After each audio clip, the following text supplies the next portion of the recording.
ဇလန်းအစမှာခရွှဲတယောက်ဒုတိယစုကိုပဲရခဲ့လို့စိတ်ပြတ်စွာသူ့အဖွဲ့သားတွေစီကိုအနားယူရန်ရောက်လာခဲ့ပါတယ်။လက်ဝဲချန်ပီယံဘဝကနေအနားယူပြီးကာယဆရာအဖြစ်လုပ်နေချိန်ကျောင်းမှာလူပြောင်းမှုတွေဖြစ်လာလို့လိုက်ရှင်းရတော့အခါလူပြောင်းကြော်ညာကပ်ပေမဲ့အရေးမြူတဲ့မျိုးကိုလက်ဝဲချန်ပီယံဟောင်းတယောက်ကျောင်းဆရာအဖြစ်ရောက်လာခဲ့ပါတယ်။လက်ဝဲချန်ပီယံဟောင်းတူဖြစ်သူဂီရွှဲကအနားယူပြီးနောက်ကျောင်းတစ်ခုမှာအားကစားနည်းပြဝင်လုပ်ခဲ့ပါတယ်။ဒါပေမဲ့ကလေးတွေဗန်းပြပြီးရန်ပုံငွေတက်ယူနေပြီးကလေးတွေကိုမငဲ့ညာတာပေးတဲ့လူကြီးတွေနဲ့ရန်ဖြစ်ပြီးနောက်ဂီရွှဲရဲ့မဟုတ်ဟန်စိတ်ကြောင့်အလုတ်ကနေထွက်ခဲ့ရပြန်ပါတယ်။ဒီလိုနဲ့နယ်မျိုးကလေးတစ်မျိုးကမိန်းကလေးတီးတဲ့အထက်တန်းကျောင်းတစ်ခုမှထပ်ပြီးတော့အလုတ်ရခဲ့ပါတယ်။မြို့ကိုရောက်ချင်းပဲဂီရွှဲတယောက်တွေးလိုက်ရတာကတော့လူပြောက်ကြော်ညာစာတစ်ခုပဲဖြစ်ပါတယ်။အဲ့ဒီနောက်သူတာဝန်ကျတဲ့မြို့ကအတော်ထူးဆန်းနေတာကိုသတိထားမိခဲ့ပါတယ်။ယူချင်းတယောက်အဖွားစီကိုအလဲသွားတဲ့လမ်းမှာတခြားမိန်းကလေးတွေရဲ့အနိုင်ကျင့်ကိုခံနေရတာကိုဂီရွှဲတယောက်တွေ့ခဲ့ရပါတယ်။ဂီရွှဲကမနေနိုင်တဲ့အဆုံးဝင်ရောက်ဖြည့်ရှင်းပေးခဲ့ပါတယ်။အိမ်ရဲ့ခေါင်းမိုးထက်မှာယူချင်းတယောက်ဆိုရွံ့တဲ့ရှေးအောင်နှောင်းဖြစ်တွေပြောနေခဲ့ပါတယ်။လေတချက်အပြင်းစွာတိုက်လာချိန်မှာပဝါစာကလေးကောင်းကင်ဘုံကိုလွင့်ပါသွားတာကိုငိမ်မောကြည့်နေကြပါတယ်။ဒီရွှဲတယောက်လေ့ကျင့်နေစဉ်လူမောင်ကိုအဖွဲ့ကမိန်းကလေးတယောက်ကိုဖမ်းခေါ်သွားတာတွေ့ခဲ့ရပါတယ်။ယူချင်းတယောက်အဖွားစီကအပြန်လမ်းမှာသူ့နောက်ကိုတိတ်တဆိတ်လိုက်လာတဲ့သူကိုသတိထားမိခဲ့ပါတယ်။ယူချင်းတယောက်ဘတ်စကားလာတာကိုမြင်တာနဲ့အပြေးတက်လိုက်လာခဲ့ပါတယ်။နောက်တစ်နေ့မှာဂီရွှဲကအမျိုးသမီးတီးတဲ့ကျောင်းမှာကာယတင်နန်းဆရာအဖြစ်စတဲ့အလုပ်ဆင်းခဲ့ပါတယ်။ဂီရွှဲတယောက်ယူချင်းစီကို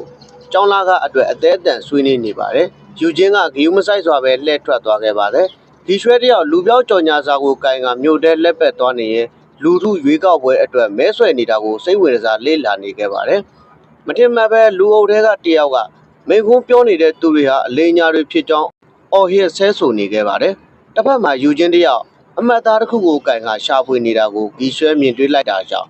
အနောက်ကလိုက်ဖို့ဆုံးဖြတ်လိုက်ပါတယ်။ယူချင်းတယောက်မှောင်မဲနေတဲ့အိမ်ထဲကိုရှာဖွေရင်လူမောင်ကိုအဖွဲ့သားတွေနဲ့တွေ့ဆုံခဲ့ရပါတယ်။ယူချင်းကမသိပဲလူပြောက်ကြော်ညာတွေကမိန်းကလေးကိုတီလာမင်းနေခဲ့ပါတယ်။လူမိုက်အဖွဲ့ခေါင်းဆောင်ကယူချင်းကိုအောင်ငါနေစဉ်ဂီရွှဲတယောက်ရောက်လာခဲ့ပါတယ်။ယူချင်းတယောက်ဂီရွှဲကိုမြင်တော့အပြေးထွက်သွားခဲ့ပါတယ်။လူမိုက်တွေကအသေးအတန်တားဆီးနေကြကြောင်းဂီရွှဲနဲ့လူမောင်ကိုအဖွဲ့တို့ပြဿနာဖြစ်ခဲ့ရပါတယ်။ဂီရွှဲကယူချင်းကိုခေါ်ကာပြန်လာခဲ့ပါတယ်။ယူချင်းကလူပြောက်လာချတာကိုနှောက်ယှက်တယ်ဆိုပြီးဂီရွှဲကိုအပြစ်ပြောဆိုနေခဲ့ပါတယ်။ဒါကြောင့်ဂီရွှဲလည်းယူချင်းနဲ့အတူလူပြောက်ချရန်ကူညီခဲ့ပါတယ်။ယူချင်းတယောက်ဆရာဖြစ်သူကအိမ်လိုက်ဖို့မှာကိုလက်မခံပဲကားပေါ်ကဆင်းသွားခဲ့ပါတယ်။လမ်းတနေရာအရောက်မှာပြဿနာကစတင်ပါတော့တယ်။ယူချင်းတယောက်မောင်ကိုအဖွဲ့ရဲ့တိုက်ခိုက်တာကိုခံလိုက်ရပါတယ်။ဆရာဖြစ်သူလည်းစိတ်မချသဖြင့်ယူချင်းနောက်ကလိုက်လာခဲ့ပါတယ်။မိလဲနေတဲ့ယူချင်းကိုလူမောင်ကိုသမားကဖမ်းဆီးခေါ်ဆောင်ရန်ပြင်နေတာကိုတွေ့လိုက်ရပါတယ်။ဂီရွှဲကအချိန်မီရောက်လာပြီးယူချင်းကိုကယ်တင်နိုင်ခဲ့ပါတယ်။စိတ်ယုံမှာစစ်ဆေးမင်းမြန်းရန်ရဲရာရှိတွေရောက်နေခဲ့ပါတယ်။ဂီရွှဲတယောက်အိမ်ရောက်တော့လူပြောက်ကြော်ညာတွေကိုကြည့်ကစိတ်မောသွားရပါတယ်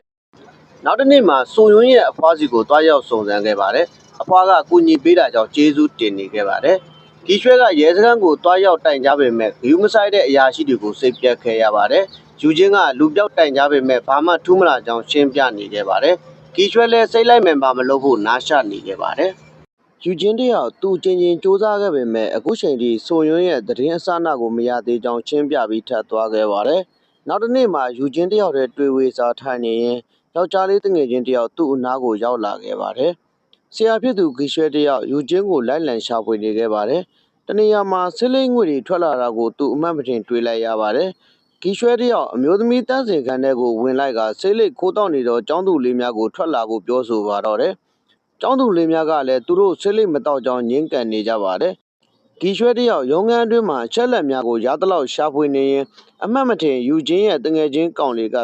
ဆိုယုံကိုခေါ်သွားခဲ့သူမှန်သိလိုက်ရတဲ့အခါယူချင်းစီကိုအတိပေးဖို့ဖုံးဆက်ခေါ်ပါတော့တယ်။ဘာမှမသိတဲ့ယူချင်းကဆရာဖြစ်သူဖုံးခေါ်တာကိုမကန်ခဲ့ပါဘူး။ဒါဟာသူမရဲ့အမှားဖြစ်ခဲ့ပါတယ်။ယူချင်းတယောက်သူ့ရှိရောက်လာတော့ကားပေါ်ကိုတက်ကတငယ်ချင်းဖြစ်သူနဲ့လိုက်ပါသွားခဲ့ပါတယ်။ဆရာဖြစ်သူဂီရွှဲတယောက်အန်တီရကိုတီးနေပြီးမှုယူချင်းကိုအသေးအတန်လိုက်ရှာပါတော့တယ်။ဘာမှမသိသူယူချင်းတယောက်ဆိုယုံကိုသာစိတ်ပူနေခဲ့ပါတယ်။ယူချင်းစီကိုကန်ဆိုးမှုတွေစတင်ရောက်လာခဲ့ပါပြီ။မထင်မှတ်ထားပဲဖမ်းဆီးခြင်းကိုခံလိုက်ရပါတယ်။ဆရာဖြစ်သူဂီရွှဲတယောက်ယူချင်းရှိရာကိုရောက်လာခဲ့ပါပြီ။ဆရာဖြစ်သူအတန်ကိုကြားတော့ယူချင်းတယောက်လွတ်မြောက်ရန်ကြိုးစားပါတော့တယ်။ဆရာဖြစ်သူ ဆရာဖြစ်သူဂီရွှဲတယောက်ယူချင်းကိုမြင်တော့အခါကဲတင်ဖို့အသေးအတန်စူးစမ်းပါတော့တယ်။တကားကိုဘယ်လိုမှဖွင့်မရတဲ့အစုံတရှင်ကလက်ဝှေ့ချန်ပီယံဖြစ်တာကြောင့်လက်သီးဖြစ်တာတကားကိုထိုးခွဲကဝင်ရောက်လာပါတော့တယ်။ကံကောင်းစွာဖြင့်ယူချင်းတယောက်အန်ဒီယမှလွန်မြောက်ခဲ့ပါတယ်။ဆရာဖြစ်သူမှယူချင်းရဲ့တငယ်ချင်းဖြစ်သူအားစစ်ဆေးမေးမြန်းနေပါတယ်။ယူချင်းရဲ့တငယ်ချင်းဖြစ်သူမှသူမကြောင့်ဝန်ခံတောင်းပန်ခဲ့ပါတယ်။စစ်ဆေးမေးမြန်းပြီးနောက်ဆိုယုံကသူ့စီကိုဆက်သွယ်ကလာရောက်ခေါ်ဖို့တောင်းဆိုကြောင်းပြီးနောက်နေရာတစ်ခုကိုအရောက်မှာဆိုယုံစင်းညံခဲ့ကြောင်းပြောခဲ့ပါတယ်။နောက်ပြန်လှည့်ကဆိုယုံကိုပြန်လဲရှာဖွေခဲ့ပေမဲ့မတွေ့တာကြောင့်ပြန်လာခဲ့ကြောင်းရှင်းပြပါတယ်။နောက်တစ်နေ့မှာရဲစခန်းကိုတိုင်ကြားခဲ့ပေမဲ့အရာရှိမှလူမောင်ကိုအဖွဲ့နဲ့တဖွဲ့တည်းဖြစ်နေတာသူတို့မသိခဲ့ရပါဘူး။နောက်တစ်နေ့မှာကျောင်းရဲ့အကြီးအကဲကဂီရွှဲကိုရုံငန်းကိုခေါ်ကတာဝန်မှရက်ဆိုင်ကြောင်းပြောဆိုခဲ့ပါတယ်။ဂီရွှဲတယောက်ချုပ်ထွေးလာတဲ့ပြဿနာကိုဖြေရှင်းဖို့ကောင်းချုပ်နေခဲ့ပါတယ်။ဒေါ်စိုးစီမှာဖုံးလာတာနဲ့ဂီရွှဲတယောက်ကားမောင်းကအခင်းဖြစ်ပွားရာနေရာကိုရောက်လာခဲ့ပါတယ်။အခင်းဖြစ်ပွားရာနေရာကိုရောက်တော့ကဲဆယ်ရေးသမားများကလူသေးအလောင်းကိုရေထဲမှာဆေးယူနေကြပါတယ်။အခင်းဖြစ်ပွားရာနေရာကိုယူချင်းလဲရောက်နေခဲ့ပါတယ်။ယူချင်းရဲ့စိတ်ထဲမှာဒါဟာဆိုယုံများဖြစ်နေမလားဆိုပြီးတွေးပူနေခဲ့ပါတယ်။သူမထင်ထားသလိုပဲတေဆုံးသူမှာဆိုယုံဖြစ်နေကြကြောင်းယူချင်းတယောက်ဝမ်းနည်းစွာငိုကြွေးနေခဲ့ရပါတယ်။နောက်တစ်နေ့မှာဆိုယုံအတွက်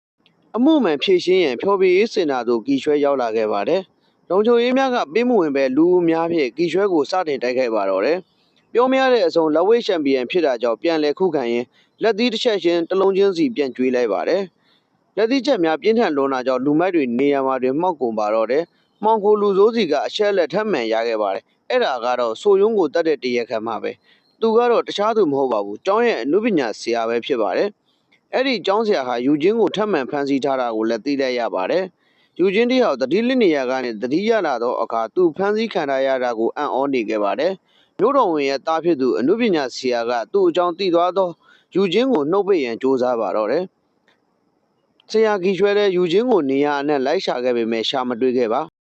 မြို့တော်ဝင်ကသူ့သားရဲ့အမားတွေကိုသိပြီးနောက်ဖုံးကွယ်ရန်စ조사ပါတော့တယ်။တကယ်တမ်းတော့ဆိုယုံကိုတက်ခဲ့တဲ့တရားခံမှာမြို့တော်ဝင်ကိုယ်တိုင်ဖြစ်နေခဲ့ပါတယ်။ယူချင်းရဲ့ဆရာဖြစ်သူဂီရွှဲရောက်လာခဲ့ပါတယ်။ယူချင်းတယောက်အနုပညာဆရာရဲ့နှိမ့်ဆက်မှုတွေကိုခံစားနေရပါတယ်။ယူချင်းတယောက်အသက်အန္တရာယ်နဲ့ကြုံလူစက်စက်မှာကံကောင်းစွာဖြင့်ဂီရွှဲဟာအချိန်မီရောက်လာခဲ့ပါတယ်။ယူချင်းကိုကယ်ပြီးတော့ဒဏ်ရာတွေရနေတဲ့ယူချင်းကိုဆေးရုံကိုအမြန်ဆုံးပို့ဆောင်ခဲ့ပါတယ်။တစ်ဖက်မှာတော့အနိုင်ရရှိသူမြို့တော်ဝန်ကအောင်ပွဲခံနေပါတယ်။မြို့တော်ဝန်စီးလာသောကားကိုအချိန်ပြင်းစွာဝင်တိုက်ခံလိုက်ရပါတယ်။အဲ့ဒါကတော့တခြားသူမဟုတ်ပါဘူး။အမတ်တရားကိုရှာဖွေနေသူဂီရွှဲဖြစ်ပါတယ်။နောက်ဆုံးမှာတော့ဆိုယုံကိုတက်ခဲ့တဲ့မြို့တော်ဝန်နဲ့ဖမ်းဆီးခြင်းခံလိုက်ရပါတယ်။ဒီဇက်လန်လေးကိုဆုံးအောင်ကြည့်ရှုပေးသူအားလုံးကိုအထူးပင်ကျေးဇူးတင်ရှိပါတယ်။